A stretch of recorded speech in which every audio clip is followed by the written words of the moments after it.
Hello friends, CIB BFA mock test unit 15 का part 1 हम लोग कंप्लीट कर चुके हैं। अभी हम लोग इसका पार्ट 2 देखेंगे। तो फ्रेंड्स 30 तक हमने क्वेश्चन किया था। हमारा 31st क्वेश्चन है, treasury bills are issued by government in the following maturities: 45 days, 91 days, 182 days, 364 days, 2 years. तो फ्रेंड्स यहाँ पे जो हमारा आंसर होगा वो होगा 45 days, 91 days, 182 days and 364 days.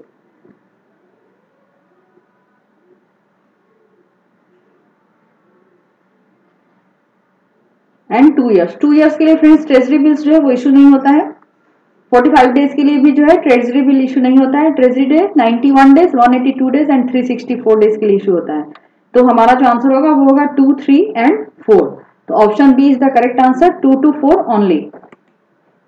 Next question है, the interest rate differential is from the spot rates for dash interest yielding currency representing forward discount. Friend यहाँ पे जो है interest rate differential is dash from the spot rates for dash interest yielding currency representing forward discount होगा। तो option A है deducted high, deducted low, added low, added high. तो यहाँ पे जो हमारा आंसर होगा फ्रेंड्स वो होगा option A, the interest rate differential is deducted from the spot rates for high interest yielding currency representing forward discount. Next question है, which of the following feature of commercial feature is correct? Credit risk is relatively low and limited to a short period. Yield on commercial paper can be higher than the interbank money market yield. Being a tradable instrument, there is no liquidity risk. तो friend यहाँ पे जो correct statement है वो तीनों के तीनों ही सही है कमर्शियल पेपर के। तो हमारा जो ऑप्शन होगा वो होगा option C, 1 to 3 all. Commercial risk जो होता है उसका क्रेडिट रिस्क जो है लो होता है और ये शॉर्ट पीरियड के लिए लिमिटेड होता है। इसका जो यील्ड होता है वो इंटरबैंक मनी मार्केट के यील्ड से ज्यादा होता है और ये ट्रेडेबल इंस्ट्रूमेंट है, इसलिए इसमें कोई भी लिक्विडिटी रिस्क नहीं होता है। नेक्स्ट क्वेश्चन है, the interest rate differential is from the spot rates. The interest rate differential is dash from the, ये क्वेश्चन रिपीट हुआ फ्रेंड्स, अभी जो 32 में हमने किया था। ये the interest rate differential is deducted from the spot rates for high interest yielding currency representing forward discount. Next question है, which of the following feature of commercial feature is correct?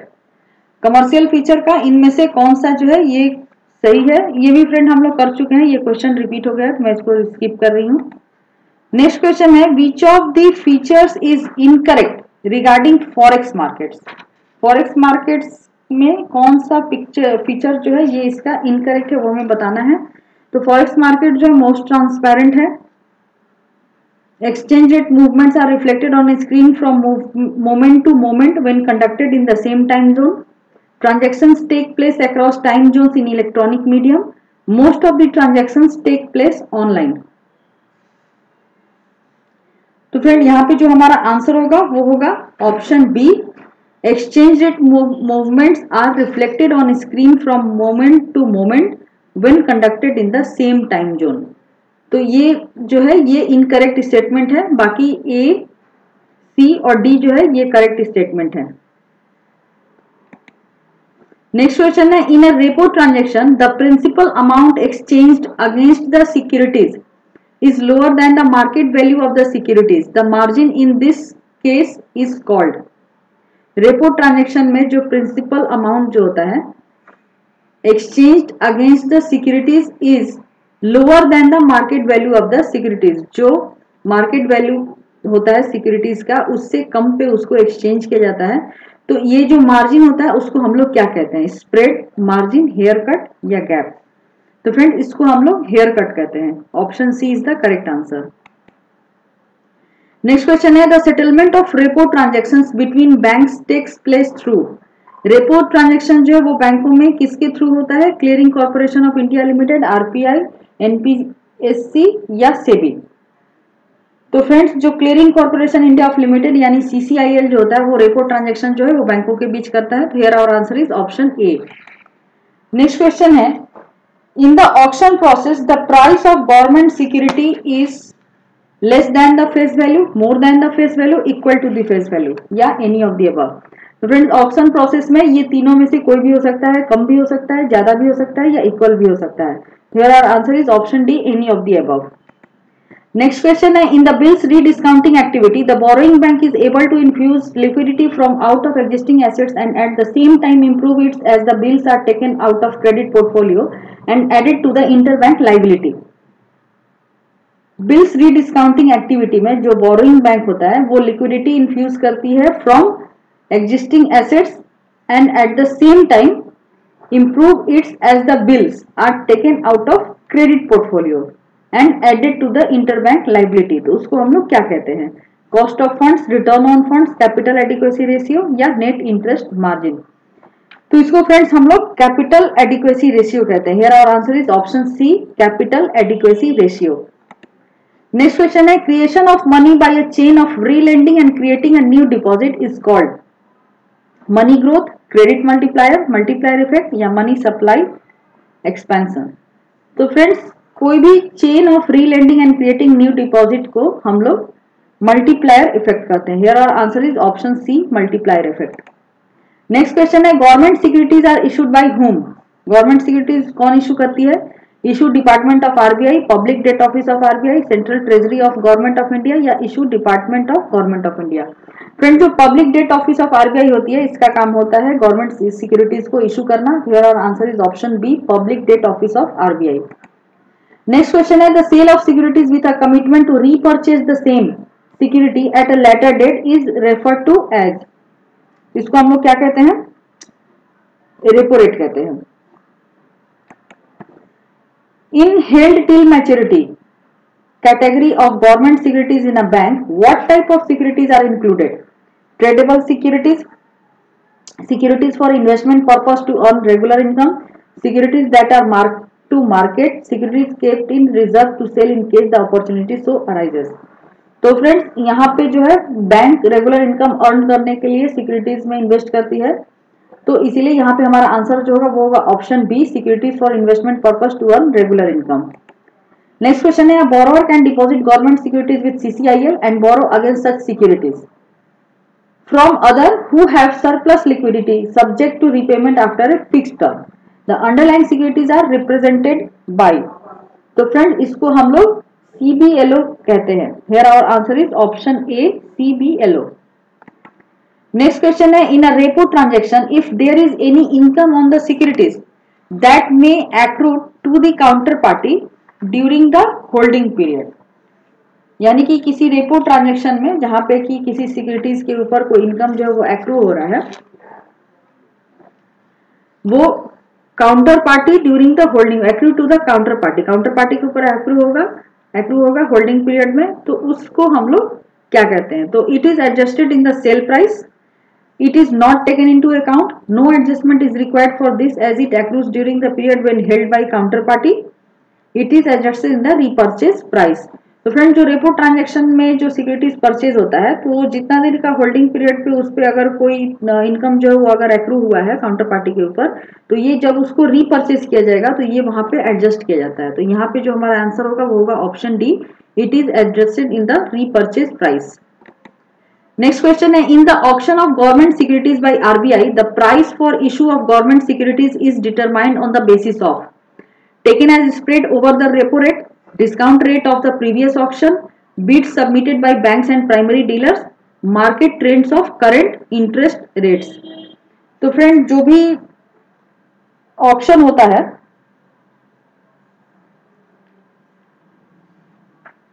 Government securities का जिसको कि RBI करती है, तो जो उसका price होता है वो कैसे डिसाइड होता है?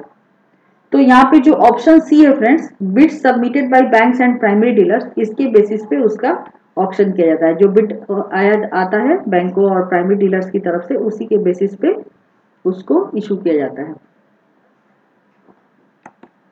नेक्स्ट क्वेश्चन है, which of the following statement is correct? Repo is used by RBI to increase liquidity in interbank market and reverse repo for labelling the liquidity. Repo is used by RBI to decrease liquidity in interbank market and reverse repo for leveling the liquidity. Repo is used by RBI to increase liquidity in the interbank market and reverse repo for reducing the liquidity. Repo is used by RBI to decrease liquidity in interbank market and reverse repo to decrease the liquidity. तो friends इसका जो answer होगा वो होगा कि जब RBI जो है रेपो रेट इंक्रीज करती है तो इंटर बैंक मार्केट में लिक्विडिटी बढ़ जाती है, और जब रिवर्स रेपो रेट जो है वो कम किया जाता है तो मार्केट से लिक्विडिटी जो है वो कम हो जाती है। तो here our answer is option C, repo is used by RBI to increase liquidity in interbank market and reverse repo for reducing the liquidity.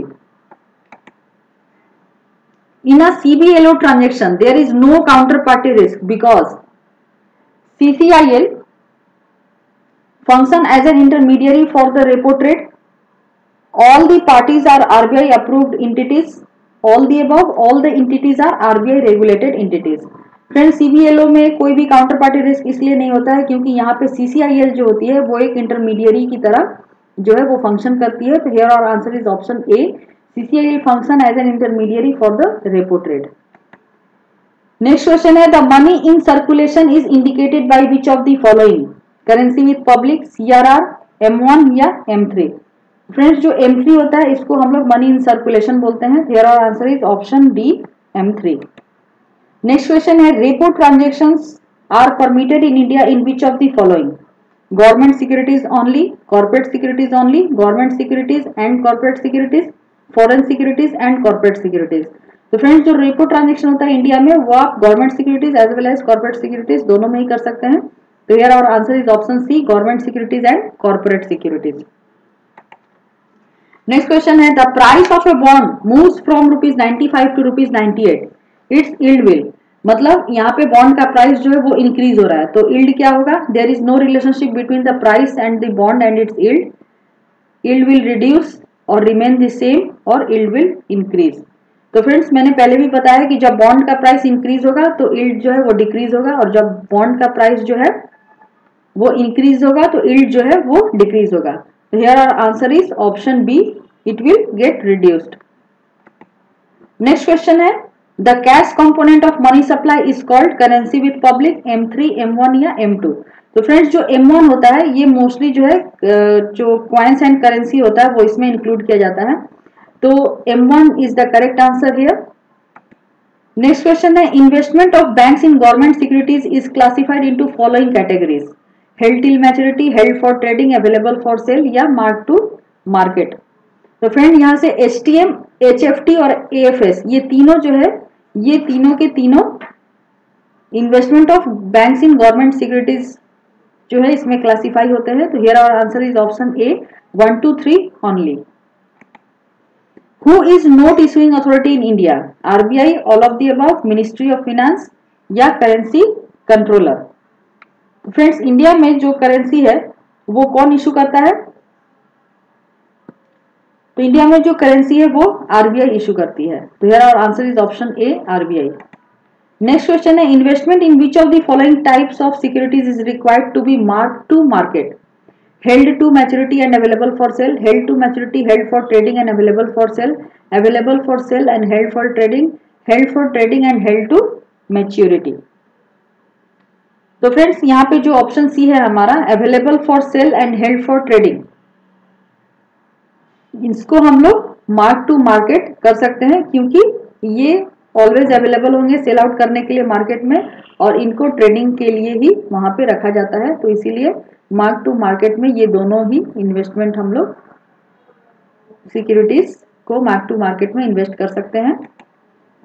Next question is, RBI makes use of repo, which one is not correct, as a monetary policy tool to regulate liquidity in interbank market? In case of surplus of fund, bank can buy government securities from RBI under repo. In case of shortage of fund, bank can sell government securities to RBI under repo. Due to introduction of repo, all refinance windows have been closed by RBI. तो friends इसमें जो last question है, due to introduction of repo all refinance windows have been closed by RBI, ये wrong answer है। तो here our answer is option D, is not correct. Next question है collateralized borrowing and lending obligation is a market instrument launched by CBLO जो होता है वो एक market instrument है और इसको कौन लॉन्च किया? सीसीआईएल, फेडाई, आरबीआई या सेबी। तो फ्रेंड्स जो सीसीआईएल है वो सीबीएलओ इशू करती है। तो here our answer is option A CCIL. Next question है the sale of government securities by RBI and purchase of government securities by RBI with a view to regulate liquidity is called reverse repo, open market operation, repo या sterilization operation. तो friends sale of government securities by RBI and purchase of government securities by RBI इसको हम लोग open market operation कहते हैं। तो here our answer is option B open market operation. Next question है liquidity adjustment facility is a facility which RBI permits to government for meeting mismatch in receipt and payment, which bank permits to RBI, which RBI permits to bank as a refinance, which RBI permits to bank to cover short term liquidity problem under repo और reverse repo mechanism। तो friends जो LAF facility होती है liquid adjustment facility ये RBI जो है वो बैंकों को परमिट करती है ताकि वो उनका शॉर्ट टर्म लिक्विडिटी प्रॉब्लम को कवर अप कर सके और ये रेपो और रिवर्स रेपो मैकेनिज्म के अंदर बैंकों को प्रोवाइड किया जाता है। Here our answer is option D RBI permits to banks to cover short-term liquidity problem under repo और reverse repo mechanism। तो फ्रेंड्स इसी के साथ हमारा ये पार्ट 2 ट्रेजरी प्रोडक्ट्स का यही खत्म होता है। तो आपको अगर हमारा वीडियो अच्छा लग रहा है तो आप हमारे चैनल को लाइक करिए, शेयर करिए, सब्सक्राइब करिए। नेक्स्ट वीडियो में हम लोग कुछ और मॉक टेस्ट के साथ मिलेंगे। तो तब तक के लिए keep watching our channel and thank you for watching this video.